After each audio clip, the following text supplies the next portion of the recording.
So let's assume that some of my fears are real.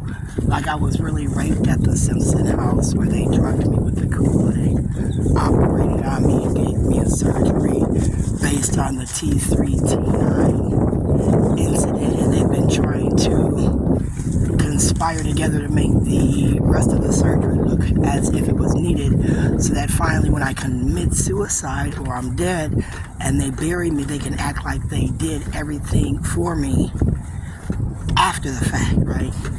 Let's suppose my fears are real, that the Simpson house played a part. Do you think that St. Stephen's at 810 for $2.8 million wouldn't play the same game, Ilhan Omar? Do you think that for fixing up the church, pipes, renovations, roofs, they wouldn't play a game, if you were writing that big check versus denying access of membership, denying access of donations, where you were bullying them, saying, well, you won't get no money from anybody else then, in the same sense like the police, defunding and funding the police. So I said Men in Black, on one hand, if that's a small business, it's a black man's business, and they're getting an opportunity, that's a great thing.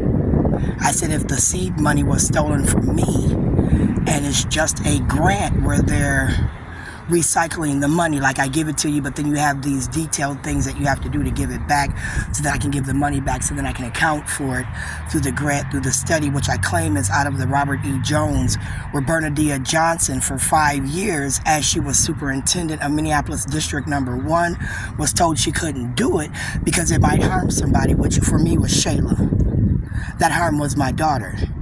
And I said she didn't care because she had this ideology with Amy Jane Getz, and this ideology, when people decided that we needed to claim our African ancestry or else, then it made me look at things differently. Because see, for me, I understand that the color of my skin could have originated from a part